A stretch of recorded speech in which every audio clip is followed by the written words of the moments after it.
Today's video, I've got a special guest, Dan and Erin from Life Meets Family, and we are going to learn how to teach your children money at the very beginning, how to first start teaching them money right after this. Hey Dan and Erin, glad to have you guys here. Hey, how's it going? Pretty good, pretty good. Thanks for coming on my channel and doing this little interview. We love your channel, so we're glad to help, and we love money, so why not? So you guys have a vlog channel, and I watch it pretty regularly. And so tell me a little bit about your channel. So we are daily family vloggers, and we just show the crazy things about our life. That's pretty amazing. So why did you guys start vlogging daily? That is a good question. It first started with our kids wanting to do a summer project, and they started making videos with their iPad. We did a couple of them, and you can look at some of our oldest videos, and those are theirs. Then after about a summer of doing it, Mom ended up liking it and ended up wanting to keep on going, and so she kept it going, and now what, a year and a half, 2 years later. Mm-hmm. Wow, and that's some serious dedication to be able to do that daily. I mean, it's hard for me to put out content twice a week. I don't know how you guys do it daily. Daily is like another full-time job. I wanted to talk a little bit with you guys about how you guys taught your children money, and the reason that I came across this and the reason that I wanted to talk to you guys about this is because I saw a video when you guys were at Toys R Us, and Big Man, he was actually counting out his money, and you had him actually calculating the taxes, and I thought that was really interesting, so I wanted to have you guys on here for that reason. We're glad to help. You know, after getting to know Dan a little bit through Twitter and such, I realized that he and Erin are both really qualified in this area to talk about money, and so you want to talk a little bit about what you guys do? I have a degree in accounting, and I work as a financial officer in a school system. And I work for a medical practice as the CFO. Much more qualified than myself. So is there somebody in your family who's maybe more of a spender or more of the saver? Because I know it's kind of like that in mine. I'm kind of the spender Same myself. in our family. Dan is the spender, and I am the saver. I think I remember hearing that on one of your other vlogs, so that was pretty funny. It's true. At what age did you guys start teaching your children about money and finances and such? I would say when they could count, they started learning about money. And I think for us, and with parenting in general, it's a big picture approach. It's, you know, look at the end product. What are we trying to help our children become? And we invest the time now into teaching them the skills they need to be independent, contributing adults, and that everything we do goes towards that goal. So money management is something that a lot of adults lack, and that's not something we want our kids to lack, so we put an emphasis on that. Kind of like a holistic approach, right? Like where everything kind of, like you have a general goal and then you have specific goals on each one, and one of them being finances. Yeah, absolutely. And then, Josh, I remember early on when we first had kids, or right before we had kids, I remember talking about what are, you know, if you can teach your kids a couple core principles. Most everything was based around working and money. And it's very difficult to train a adult how to handle money well. It's very difficult to teach a adult how to work hard. And so those are two of the things that we really talked about and wanted to work specifically on, is not having lazy adults and not having bad money managers. And so we do a lot of work around the house. We celebrate work, and we celebrate earning money and the value of a dollar, because I mean, today in our day and age, people take a dollar for granted sometimes. Going through school, you know, money was almost theoretical. It wasn't a practical thing that they taught. It was like, okay, here's a quarter, here's a dime, here's the value of a nickel, you know, but it wasn't how to apply this to life. So it sounds like what you guys are doing is you're taking that and you're saying, okay, here are the numbers, but this is how you guys apply it to life. Is that correct? Yes. Yeah, we like, there's a book I read early on. It's called The Parenting Breakthrough. And one of the things she talks about is giving your kids a budget and letting them fail with a budget as a kid. That way they don't get to college, fail with a budget, and you have to bail them out in a big real world situation. So what you saw in that video with Big Man counting his taxes at Toys R Us is he had his birthday money, and that was his budget. So if he spent it all that day, that was it. He didn't have anything left, and I'm okay with that. I'm not going to bail him out and give him some extra in case he finds something better along the line. Because in that situation, failing is really okay. There's actually another video that's a great example of that. I can't think of the name of it right now, but where our daughter Sunshine, she actually gets some gift cards, and she goes.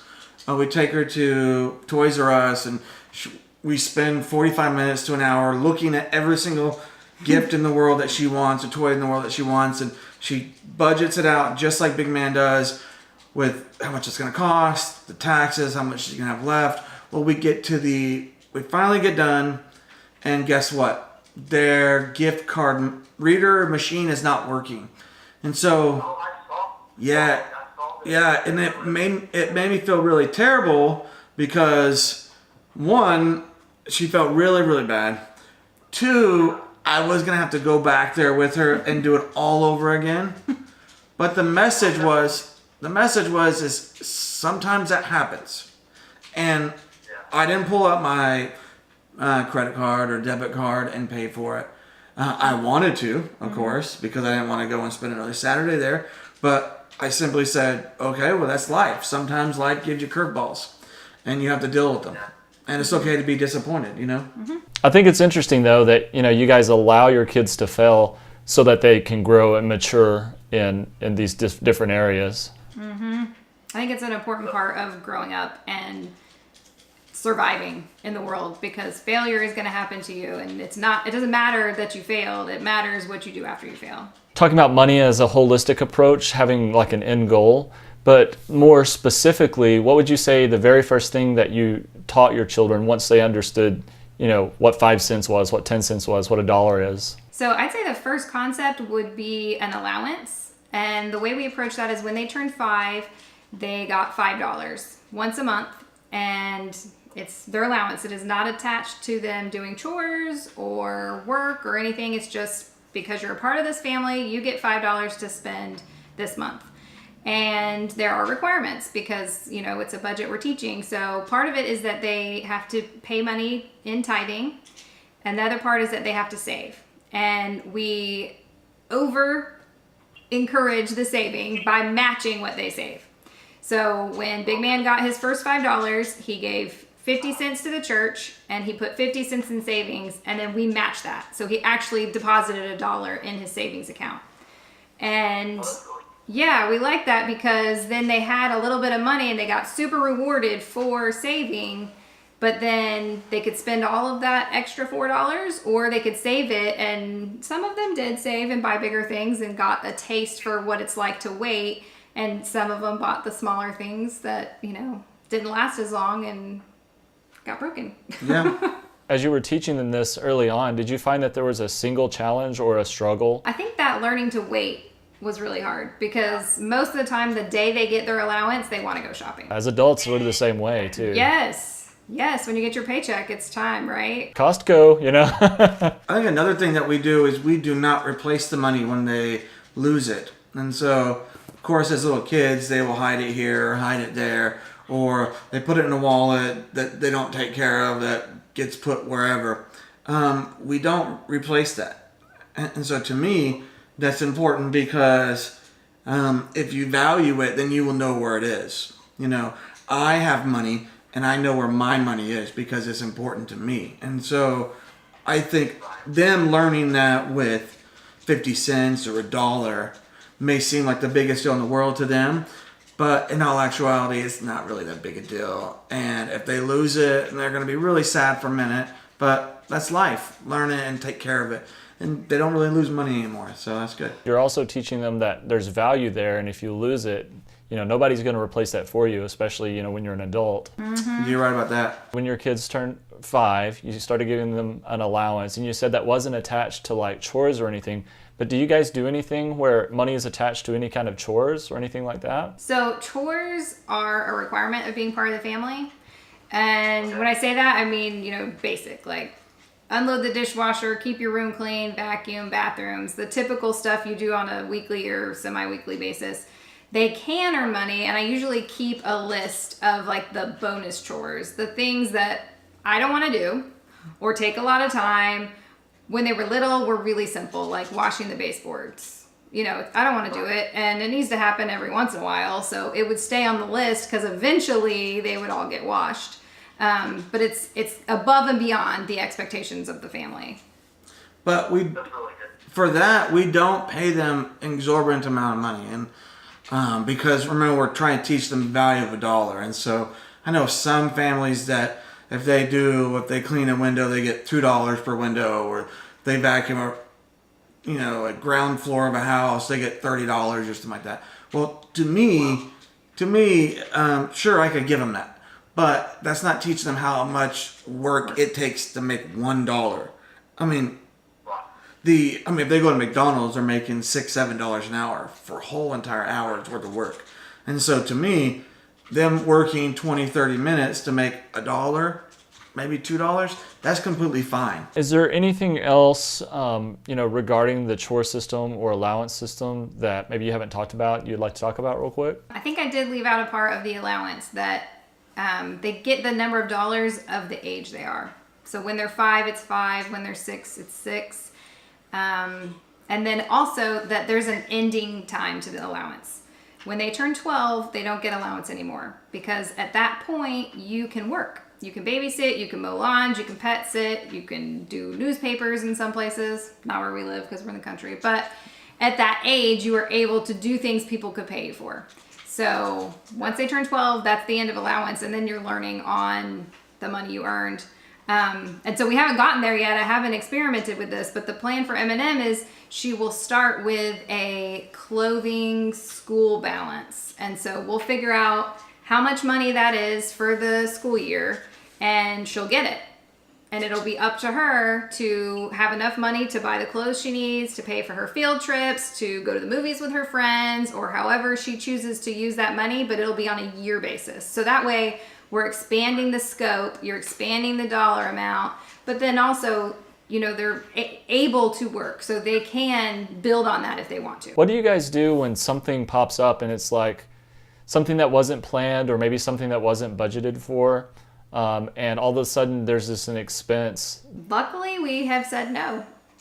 But what they do now is all optional. Like, we pay for field trips. That's not in their allowance. And you know what I mean? So we haven't come to anything like that. So after M&M turns 12 or maybe 13, ask me, and we'll see how it goes. Going through a year of school and maybe her not having money for a field trip, that's going to be a test for me to let her feel the consequences of running out of money.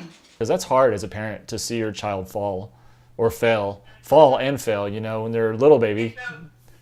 You got to let them fall, right, to learn how to walk. And so when they get a little older, you got to let them fail to learn how to grow. You're right about that. I mean, I think that Erin and I both grew up working a lot.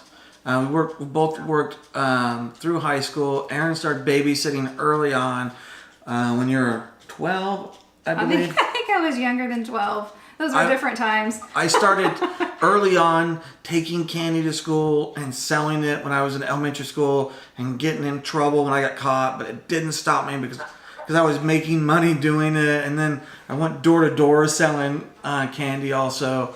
And so to me, it taught me that if you work, then you'll make money. And if you work harder than other people, then you will generally go further than them. And so to me, if we can teach them the value of $1 right now and how to work hard and not be scared of work, then that's going to translate to all through life. It's going to translate to school, that's going to translate to jobs, that's going to translate to relationships, it's going to translate to a lot of different things. That life isn't easy, and it's okay to do something that you don't like to do. I mean, no one wants to go to McDonald's and flip burgers, but guess what? People do it, and no one likes to babysit kids, 2 or 3 nights a week like Erin did growing up. But guess what? She wanted to go spend money on Saturday at the mall with her friends, and she did. Is there anything that you would do differently, or is there anything that you did differently with Big Man versus what you did differently with M&M? I mean, everything we do is perfect. Yeah. And so I don't know. We just do it right the first time. I think No. I think I'm super lucky that I found that book before Eminem was old enough, so it has been consistent. Because I haven't found any idea I liked better than that. I think for myself, now that they're a little older, it's harder to be consistent. It's harder to find a time in the month that we sit down and do allowance, and so they're behind a couple months, and we don't catch them up. But they keep asking, so we really need to make time to do it. These are really great tips, guys. I really appreciate you guys coming on my channel. Again, everyone, I hope you guys would check out Life Meets Family, an awesome family vlog channel, daily vlog channel, by the way. So again, thank you guys, Erin, Dan, for coming on here and talking to us about your tips for money and such with kids. You're welcome. We're happy to be here. Yeah, it was fun. Thanks, man. Don't forget to subscribe to Life Meets Family. Hey, make sure you subscribe to Maddie's Daddy. Check it out. Awesome videos. If you guys have not subscribed yet, make sure you subscribe. He does a ton of awesome reviews and also talks about, cool stuff like this that your kids should be learning.